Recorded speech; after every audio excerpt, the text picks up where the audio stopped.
For years after the sinking of the Bismarck, her sister ship Tirpitz loomed as Germany's last great battleship. To the Allies, she was more than just steel and guns. She was a threat that tied down fleets, disrupted convoys, and cast a shadow across the Arctic. Winston Churchill called her the Beast, a ship that had to be destroyed at any cost. Yet despite her power, Tirpitz, the lonely queen of the North, rarely left her Norwegian fjords. Still, the Allies launched one attack after another, many subs slamming explosives beneath her hull, carrier aircraft ripping through her defenses, and bombers pounding her from the skies. Time after time she survived, damaged but not destroyed. It became an obsession, a relentless hunt that spanned years. And in late 1944, with a new weapon and a final blow, the story of Tirpitz in Germany's great battleship era ended in fire, steel, and tragedy. On November 4th, the German battleship Tirpitz received a new captain, Robert Baugh, the former executive officer. Tirpitz, lying at anchor near Tromsø, specifically off Hakua Island. Tirpitz, the sister ship of the Bismarck, was a powerful battleship. Armed with 8 15-inch guns, sufficient speed, and heavily armored, she posed a serious threat to the Allied naval forces in the Atlantic. Tirpitz, by this point in the war, was Germany's last battleship. Well, that's not necessarily true, as the battleship now was in rough shape, but was still around. And of course the battleships Schleswig-Holstein and Schlesien were there. But realistically, compared to other modern navies, Tirpitz was the last German battleship that could pose a threat to the Allies. Although she didn't often only fired her guns one time in anger at enemy positions, nevertheless, the Allies certainly knew that Tirpitz was a threat, and she had survived numerous air raids, submarine attacks, and other manner of assault against the ship, which managed to cause serious damage to the ship, although she still remained afloat. As I mentioned in the introduction, Winston Churchill certainly wanted the lonely queen of the North destroyed by any means necessary. The battleship intended to fight other capital ships at sea was going to meet her end from heavy bombs in a bay in northern Norway. For the 1,700 men aboard Tirpitz on November 12, 1944, began much like any other. They had breakfast and went to work. Considering the time of year, it was rather chilly that morning, around -8 degrees Fahrenheit, or -22. The skies were clear, and it was shaping up to be another unremarkable day in northern Norway. The ship's first flak officer received a report at around 7 o'clock a.m. That observation posts along the coast to the south detailed 3 Lancaster heavy bombers had been sighted flying, headed towards Sweden, and a single one farther away, again, apparently headed towards Sweden. The air warning center at Bardufoss was unconcerned at the sightings, believing the Lancasters were probably headed for the Soviet Union. The first flak officer was concerned because it reminded him of a previous attack, when Tirpitz had been a target of Allied bombers headed in a similar direction. The first flak officer immediately called to see if the recently arrived fighter squadron at Bardufoss had been alerted. Still, due to complications in the German command system, the order had to go through a roundabout way, which made it rather complicated and time-consuming to get into contact with the necessary personnel. And the answer that was received didn't inspire confidence in the slightest. More reports came in about the Lancasters, and the first flak officer finally got Bardufoss to take the threat seriously. However, the clerk who logged it did so incorrectly. Meanwhile, the Lancasters that were to attack the Tirpitz was a smattering of different squadrons and were closing in on their target. The Germans knew this, as at 7:54 another warning was received, and this time things were getting serious, as the confused and erroneous reports from a coastal battery suggested that a group of aircraft was approaching the fjord from the northeast. Alarm bells rang out across the ship, and the crew members scrambled to their action stations at 8:02. Watertight doors were closed in the process. Captain Vaugh announced to the ship's company they were expecting a heavy air attack, and he expected the ship's company to fulfill their duties. For the next half an hour, the crew waited in anticipation for the oncoming onslaught of bombs. As the situation became more clear, with the hope being that fighters from Bar Duffus would intercept the bombers. Still, they would not come to the aid of the battleship. Instead, at 8:38, the bombers could be seen overhead, and Captain Va issued the order to open fire. Tirpitz shook the cold morning air with a gigantic jolt of her main armament in a gesture of defiance. Tirpitz fired her main battery of 15-inch guns at the approaching bombers, but it had no hope of hitting the bombers. The real threat was from her various anti-aircraft guns. 4.1 in, 1.5 in, and 20mm guns fired volumes of shells into the sky. A smokescreen was rolling in for the battleship, but the bombers had their mark, and the Tallboy bombs began to fall. Just 3 minutes after, Tirpitz was hit. At 8:41, Tirpitz was struck by a Tallboy bomb, of which the RAF camera crews captured the destruction of the Tirpitz. The footage showing the anti-aircraft shells bursting around the approaching bombers before cutting to the Tirpitz, which appears like a toy boat in a bath. There follows a flickering along the hull of the battleship, testimony to the frantic efforts of the anti-aircraft gunners to defend the ship from the approaching onslaught. A large white cloud enveloped the forward half of the ship before a vast explosion on the shore. A vast explosion on the port side when the Tallboy found its mark. It was followed by more explosions near the island, sending debris far and wide and high into the air.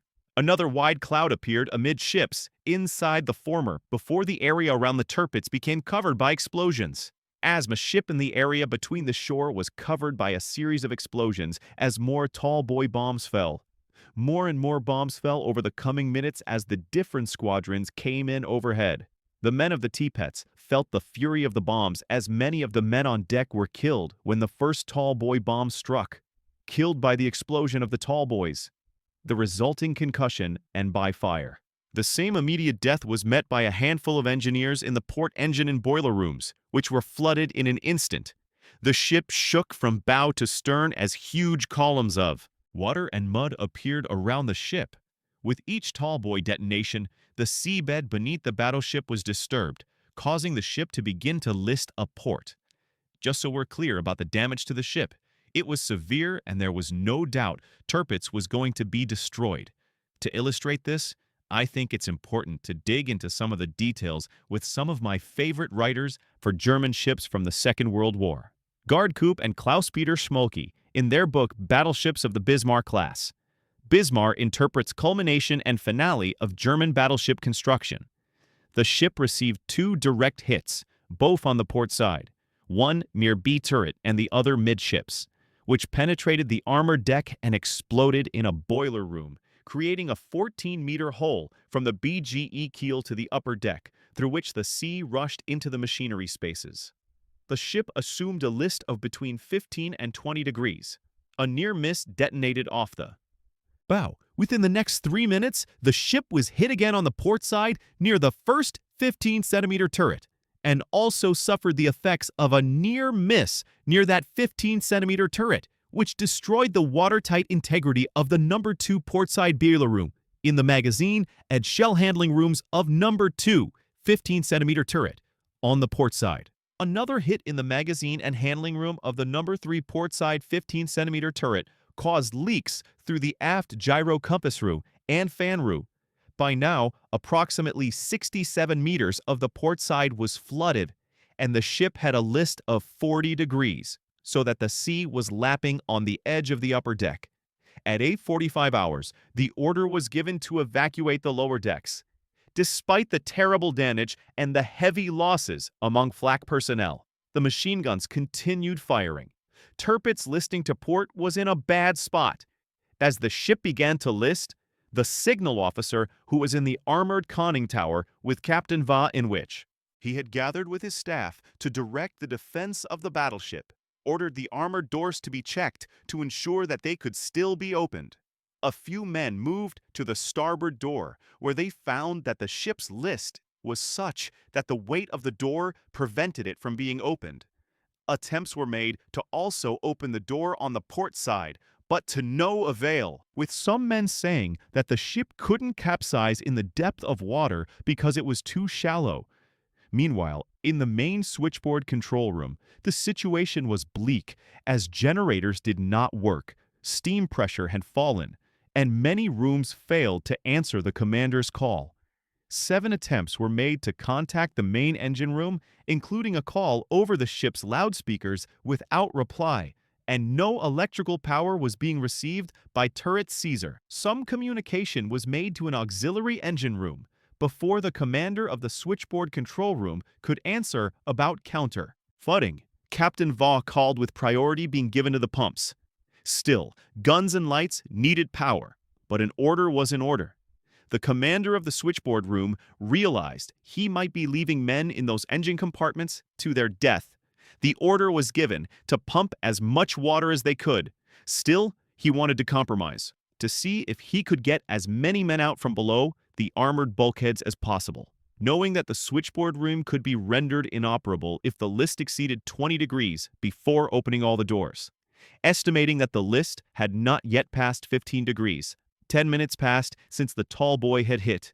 A sudden, violent explosion, more violent than any previous explosion experienced by those on board, shook the ship as the aft magazine exploded. The force of the explosion threw turret Caesar high into the air. It was now clear that Tirpitz was sinking. The near misses on the port side served to increase the list. As Petz listed, the mud and sand in the seabed beneath the keel began to give way. Yet aboard the ship, there was no panic. One of the first to abandon the ship was a sailor whose battle station was in turret Dora. As the electrical power to the turret was cut and the ammunition lifts failed, the sailor Akur and his colleagues in Dora were no longer able to carry out their duty. Leaving his position, Ackerman jumped into the water when turret Caesar was blown out of its barbette and hurled through the air before crashing down into the water, not far away from where he was. The ship was listing rapidly by this point, with one man escaping from the conning tower as the captain and his staff went down with their ship. As Tirpitz began to capsize, her mast and upper works slid beneath the surface, where they dug into the mud and sand below, leaving the starboard side and keel above the water. The sinking was so swift and violent that there was no time for an orderly evacuation. Looking at an account from Hans Muda, where he writes about his experience, during the attack, I was on the stern bridge as a lieutenant responsible for the firing of the light anti-aircraft guns. I was awaiting verbal orders since the telephone was no longer working. I gave orders for all cannons to shoot. In the meantime, a series of bomb hits caused the Tirpitz to start capsizing. When the rail and part of the portside weapons were underwater, I jumped into the cold sea without a life jacket. Turret Caesar exploded as I reached the water. The resulting suction pulled me for a few meters under. This probably saved my life. As I re-emerged, I saw many dead comrades. I then swam approximately 100 meters to the net cage and held onto it. After about 20 minutes, a lifeboat picked me up. The machine oil in the water and my body was also a lifesaver. It kept us warm. Rescue efforts began immediately. With so many men in the freezing water, it had to be done quickly. Thankfully for the men in the water, a lot were pulled from the frigid water or had made it to shore. Still, some unlucky souls were trapped in the ship. Some 20 men were cut out of the ship over the coming days, with still more found. Out of the around 1,700 men aboard the Tirpitz, 971 perished in the sinking. The sinking of the battleship constituted the death of the ability of the Kriegsmarine to project power with their battleships and threaten Allied convoys with surface ships. Taking from Copenhagen, by 850 hours, the list had increased to 70 degrees.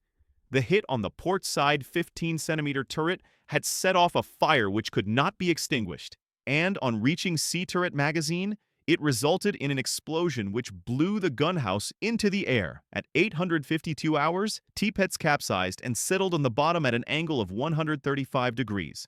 Altogether, 971 crew members lost their lives.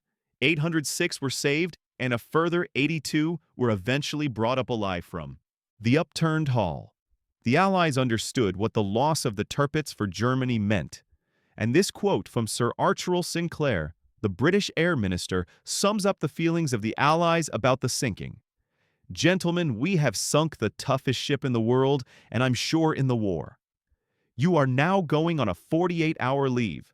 Go home and tell your story. Your people have had a hard time in this war. Lot of troubles, losses, and suffering. Thank you all for all you have achieved in the sinking of Tirpitz, and good luck to you in the hard fighting which lies ahead.